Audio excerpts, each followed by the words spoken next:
Have you heard about the danger of plant-based meats? There's been, in the last couple of years, a lot of headlines about Beyond Meat and the fact that it was, too high in saturated fat and it was going to cause you to gain weight, et cetera, and that you were much better off eating beef. So a researcher by the name of Stephen Gardner, he's out of Stanford, he was hired by Beyond Meat, so he's very straightforward in saying that this was an industry funded study. He's very transparent about that.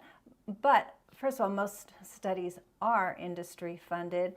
But what's really good about this one, and Stephen Gardner in his relationship with Stanford, is that he is by contract mandated that any study he does has to be published. So it can't be one of these, the industry is not happy because it didn't like your results, and so it's just going to be chucked, it's going to be put in the circular file, never to be seen again.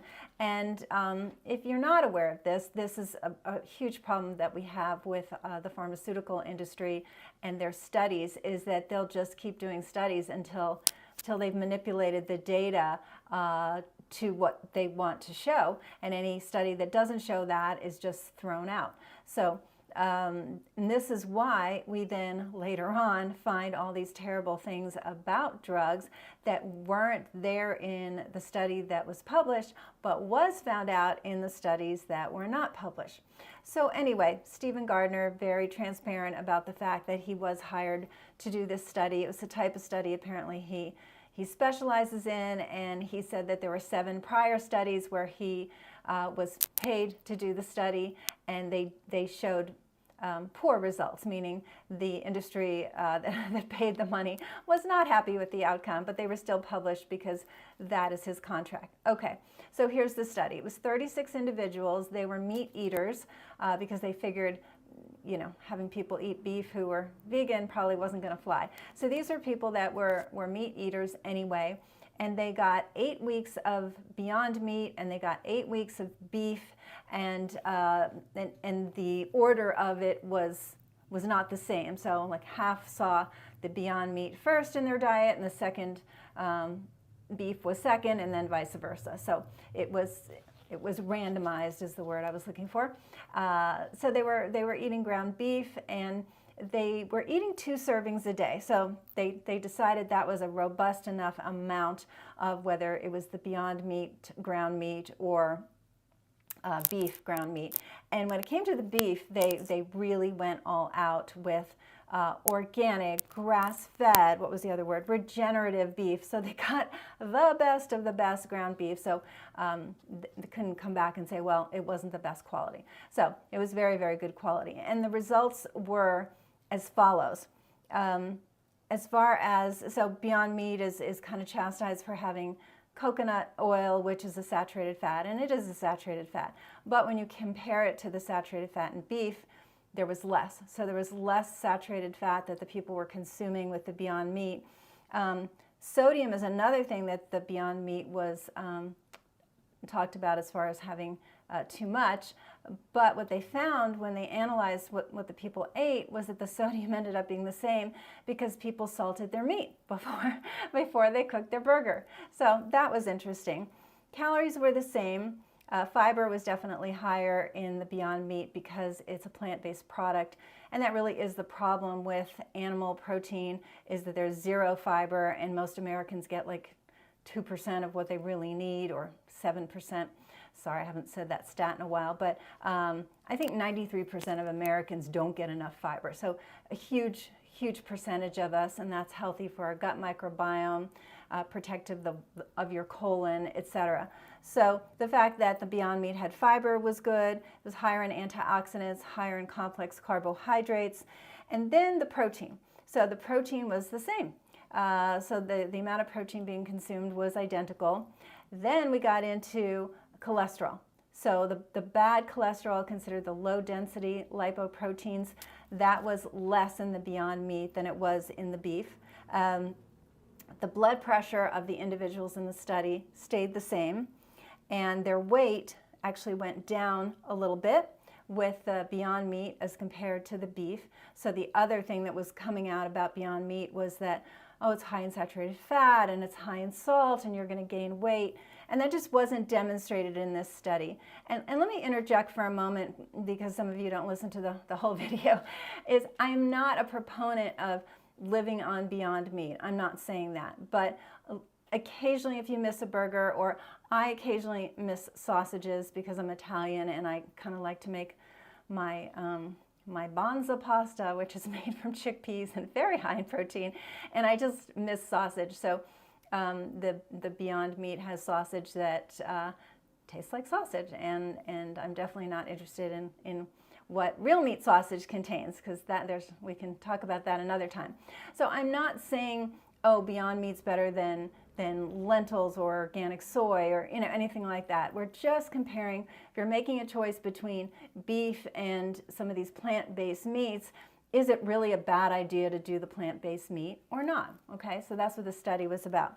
The other thing was a substance called TMAO, and there's a lot of argument about this, whether it leads to heart disease or not, but it is something that if you're plant-based, you make hardly any of. You actually need to be consuming eggs, beef to make TMAO, and there is some link to increased heart disease with TMAO. So what they found was that when people ate the beef first, so they were in the group where the beef was first and the Beyond Meat was second, that their TMAO went down at the end of the study, and I'll explain why. So initially their TMAO went up because they were eating 2 servings of beef every single day, which I think, I don't know, I don't think there's that many Americans who do that. So the TMAO went up, but then it went down. And it went down because they weren't sort of feeding the bacteria in the gut that make the TMAO. So that makes sense. And it happened within 2 weeks, and then it sustained for the rest of the 6 weeks of the second 8-week study, part of the study. So it was 8 weeks and 8 weeks, so it was 16 weeks total.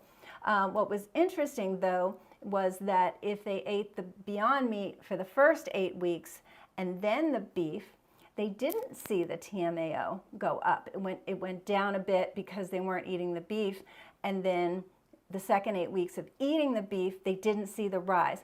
And there's a lot of research that explains this, which is simply that you change your microbiome with what you eat. So if you're eating a lot of, if you're on a plant-based diet, your TMAO will go down, that inflammatory marker will go down, and it's because, 8 weeks is a good chunk of time, right? That's 2 months, and you've starved out these organisms in your gut. You're not feeding them the food that makes them procreate, so their levels go down, and you have a bit of a protective period. So during that second 8 weeks of eating the beef again, it didn't jump up, and they were protected, which again, I've definitely done a lot of research into this, and that's what's seen. So what do you want to take away from this? There isn't a lot of negative. There's really no negative for these plant-based meats. So the study was very well done that way. So you don't have to worry about that if you're plant-based and you want to indulge with something that's like a burger or sausage. Thanks, good to see you too, Travis. And then when it comes to eating beef, there's definitely raise your LDL, etc. I think what was good about the study was that they really made the extra effort of spending so much money on the grass-fed organic beef. But how many of us do that, especially with the cost of groceries these days? How many of us can afford to do that? I don't think too many, but Beyond Meat is Beyond Meat. So what you get is what you get, versus with beef, you'd have to pay a lot more money to get that level of sort of safety with the beef. So something to think about. But I wanted to present this information because, again, I don't want you living on Beyond Meat. I don't want you having 2 servings a day. I want a nice, robust variety in your diet and lots of plants. And I like, plant-based proteins as well. If you want to do a little eggs, you want to do a little fish. Beef is not my first choice at all. But hopefully this data maybe calmed you down a little bit about the plant-based meats and not so worrisome, because there was definitely a concerted effort to take down these companies with a lot of negative press that came out. So I just ran across Stephen Gardner from Stanford and learned about his study and heard him speaking about it. And so it was fascinating because we do always have that moment of, oh, industry funded, you know, but finding out that he has to publish regardless the results, and he's published, and it was actually his first industry funded study that showed a positive for the industry that funded it. So that was good news as well. But generally speaking, if your health is not the way you want it to be, please let us know. If you like the information on the channel, give me a thumbs up, subscribe, share it with others so more people can see this, and let me know what you want to hear about. I hope you found this video helpful.